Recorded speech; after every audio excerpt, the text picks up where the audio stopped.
Olá, sejam bem-vindos a mais um Diálogos aqui na TV Unesp e hoje nós vamos debater as variações climáticas com o pesquisador da Unesp em Rio Claro, João Paulo Darella Filho. João Paulo, muito obrigada por sua participação aqui em nosso programa. Eu agradeço. João Paulo, você é recém-graduado em Ecologia pela Unesp de Rio Claro e fez um estudo baseado no Índice de Vulnerabilidade Socioclimática. Eu gostaria que primeiro você explicasse para a gente como que se constrói esse índice. O Índice de Vulnerabilidade Socioclimática é construído a partir de variáveis que indicam o estado social da população. Essas variáveis são o Índice de Desenvolvimento Humano e a densidade populacional. E esses dados, indicadores do estado social, são atrelados a um outro índice que reúne de uma maneira muito concisa as projeções climáticas futuras para o Brasil. E o intuito desse índice é expor as populações do Brasil, ou de qualquer área em estudo, na verdade, que são mais suscetíveis aos impactos negativos das mudanças climáticas. Que impactos? Que mudanças climáticas são essas que a gente consegue mensurar no estudo do índice de vulnerabilidade? Ele é muito simples, esse índice, então ele não consegue captar. Na verdade, ele não é apto a dizer essa determinada área vai sofrer mais com inundações ou com seca. Na verdade, ele é genérico quanto às mudanças climáticas. Então, elas podem ser relacionadas a aumento ou diminuição da precipitação, aumento e diminuição da temperatura. São esses dois fatores que são identificados. Isso. A gente espera que uma alteração nesses padrões vá trazer algum impacto negativo para as pessoas, né? E de que forma você se apropriou desse índice para fazer o seu trabalho de conclusão de curso na Unesp em Rio Claro? Esse índice ele foi criado pelo meu orientador, professor Davi Lapola, lá do Departamento de Ecologia, em conjunto com outros pesquisadores.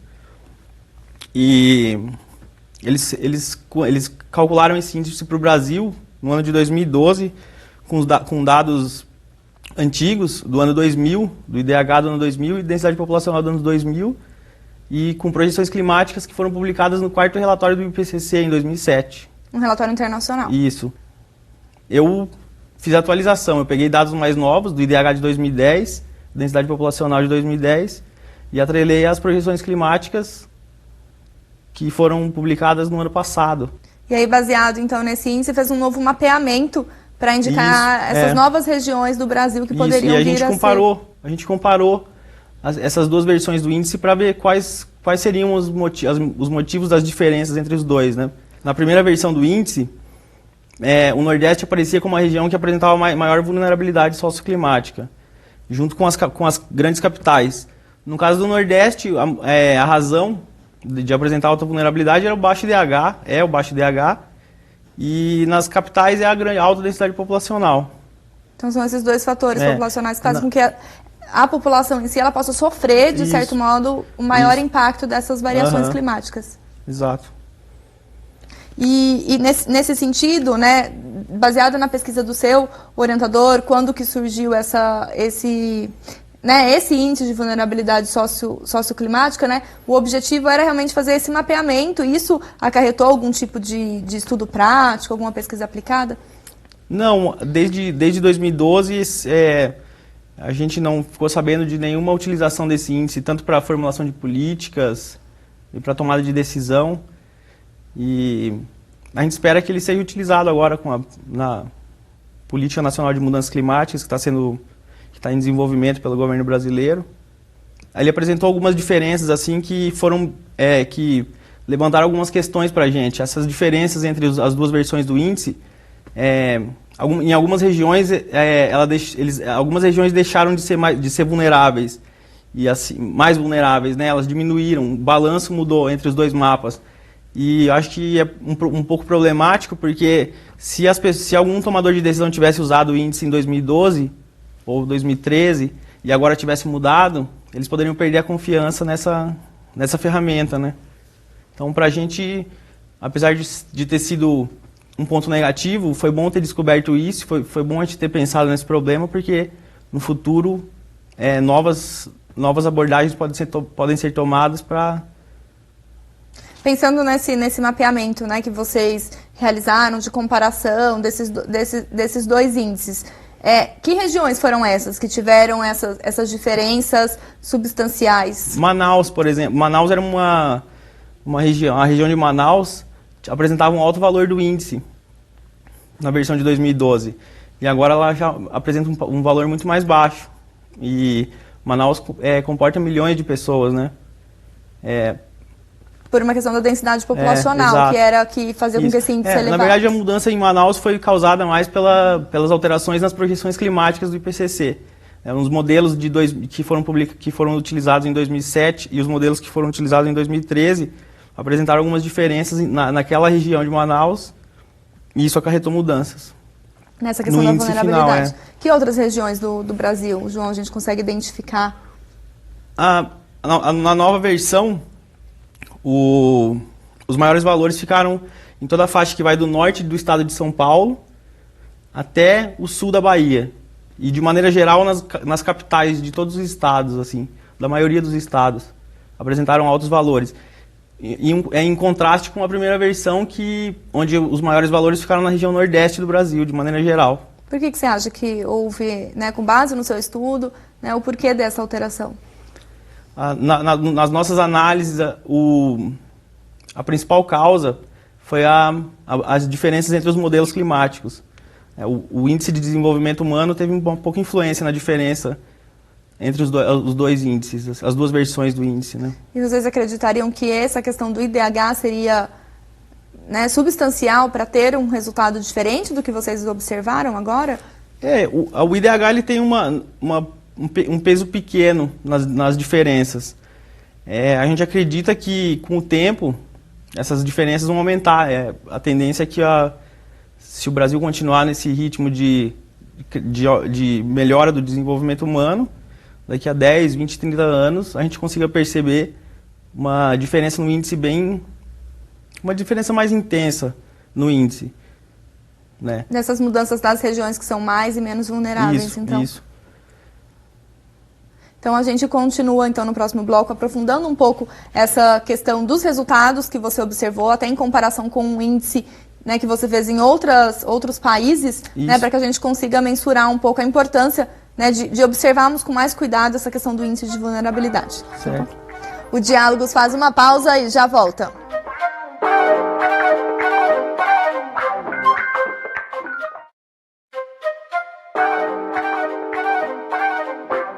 O Diálogos está de volta e hoje nós conhecemos o Índice de Vulnerabilidade Socioclimático com o pesquisador da Unesp em Rio Claro, João Paulo Darella Filho. João Paulo, nós comentávamos o seu trabalho de conclusão de curso na área de ecologia, que fez esse mapeamento das regiões do Brasil que estão mais e menos vulneráveis às mudanças climáticas, tendo como base esse índice. E junto ao seu trabalho você também fez um mapeamento a outros países. Eu gostaria que você comentasse um pouco, como foi descobrir esse índice também junto a outros países? Na verdade foram dois passos. Eu calculei o índice, eu e meu orientador, a gente calculou o índice para 8 países onde a gente tem dados disponíveis, dados de IDH disponíveis, e também para o globo todo, usando o IDH global, publicado pelo NDP, né? E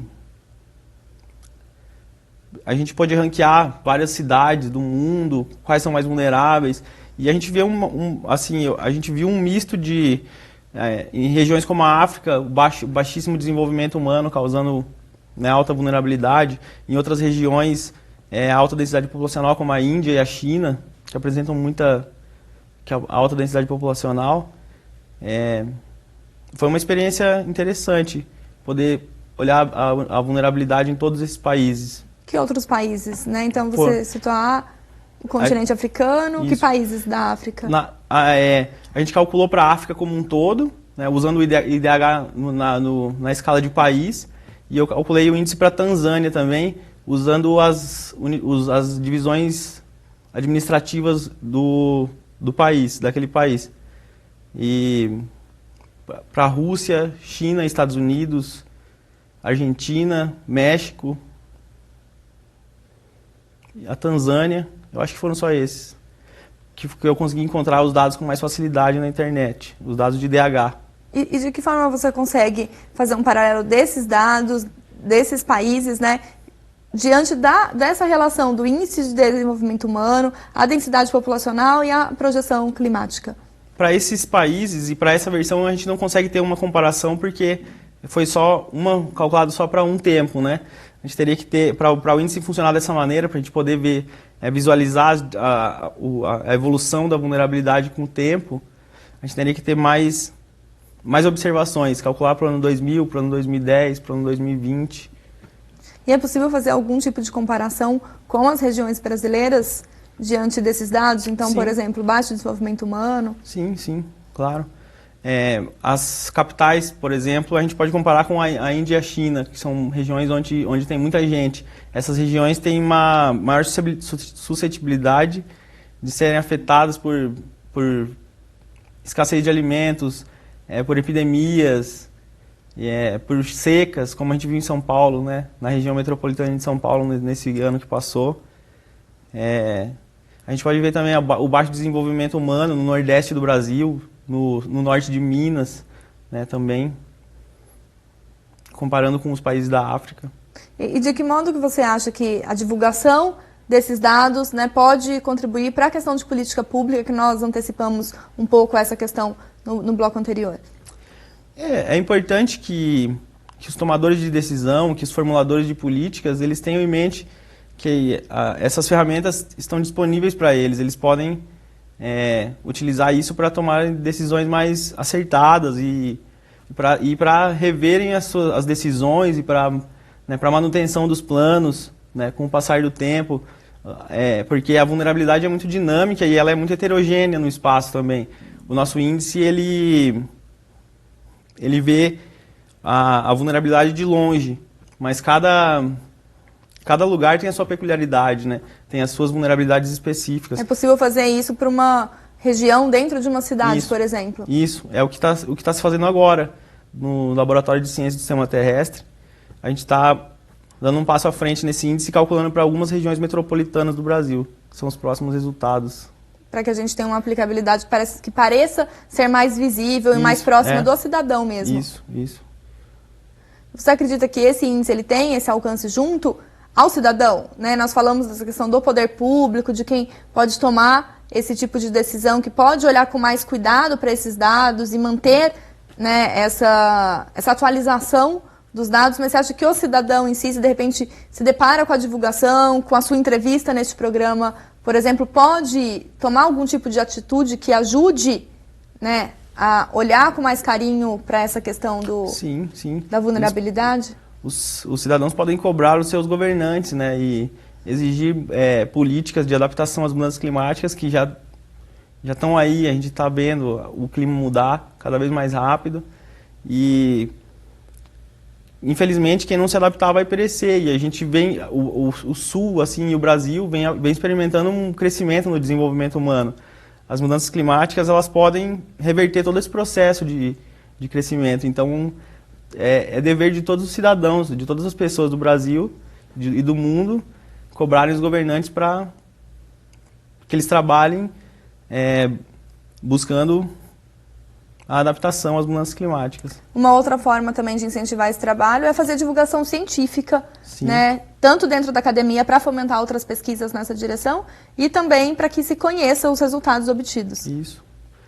Porque essas pesquisas são feitas com dinheiro público, né? E a academia deve explicações e tem que dar resultados que sejam utilizáveis pela sociedade, né? Sejam úteis pela sociedade. E você, junto com o seu orientador e outros pesquisadores, publicaram um artigo, né, indicando essas atualizações, mas sobre isso a gente conversa daqui a pouco. Tá bom. O Diálogos faz mais uma pausa e já volta.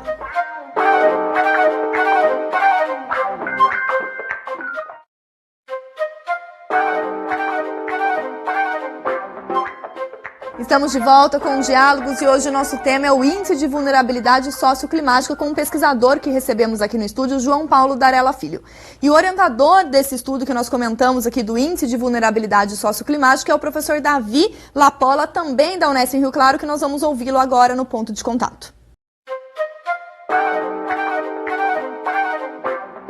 Esse estudo foi a primeira versão desse índice de vulnerabilidade socioclimática, foi desenvolvida por mim e pelo professor Roger Torres, da Universidade Federal de Itajubá. Nós somos colaboradores nesse estudo, nessa pesquisa, e a primeira versão foi uma ideia que a gente teve de congregar as N, quando eu digo N, é que são muitas, né, projeções climáticas do IPCC.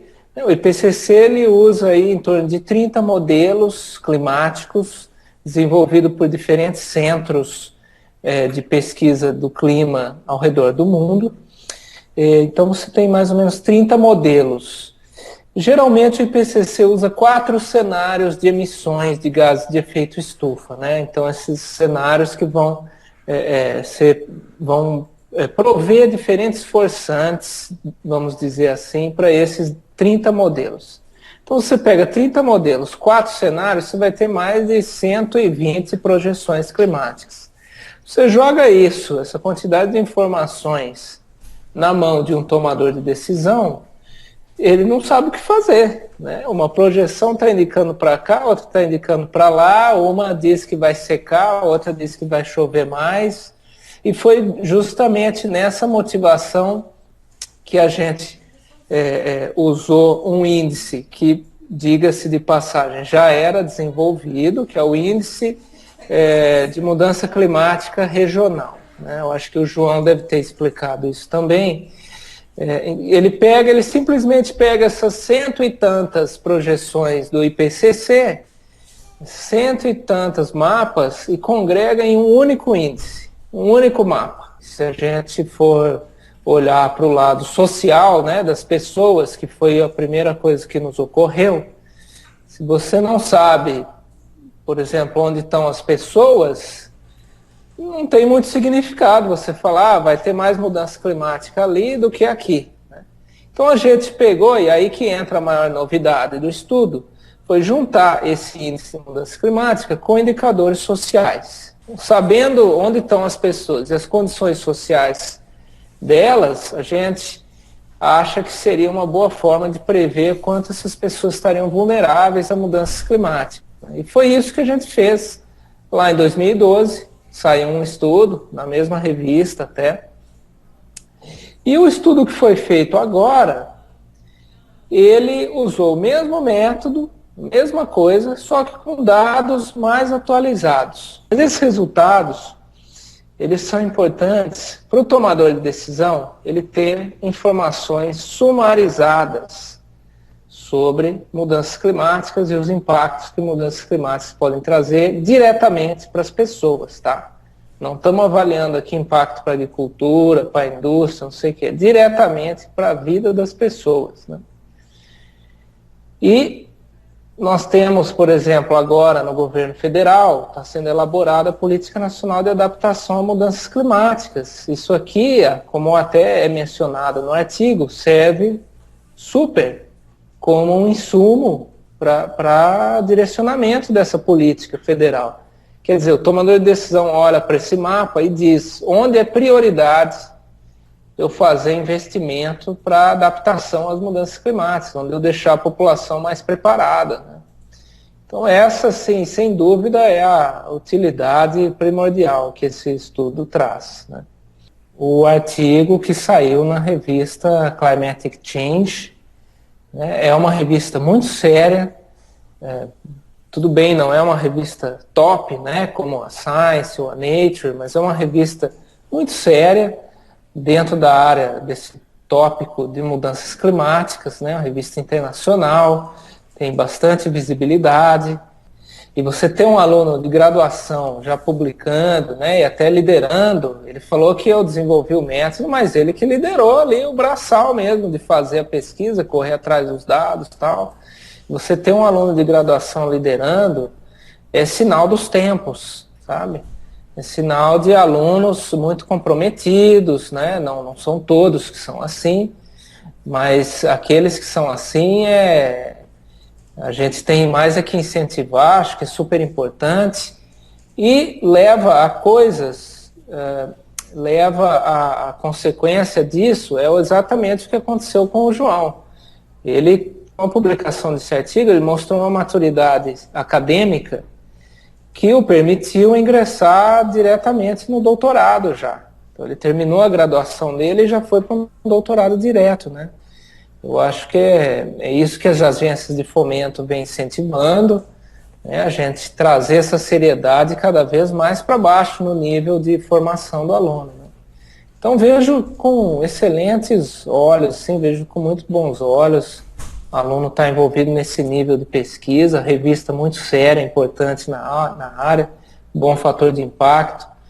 Vai ter muita visibilidade, tenho certeza que o artigo vai ser bastante citado, principalmente pela comunidade brasileira.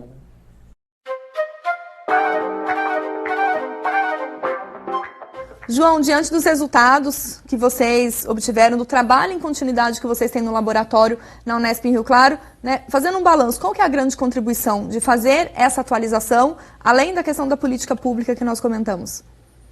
É progredir com o desenvolvimento desse tipo de índice, né, desse tipo de mapeamento, porque apesar de ser muito comum na ciência, assim, da vulnerabilidade e da adaptação às mudanças climáticas, ainda tem muito a se conseguir, ainda tem muito a se melhorar, né, nesse tipo de pesquisa.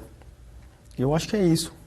João, diante desse resultado, né, que vocês observaram, você acha que o impacto internacional ele ainda é mais forte do que o nacional, uma vez que vocês foram reconhecidos com essa publicação internacional? Eu acho que no Brasil, as universidades e os pesquisadores eles devem receber mais atenção, né, dos administradores, porque ainda existe um déficit muito grande, é muito difícil fazer pesquisa no Brasil.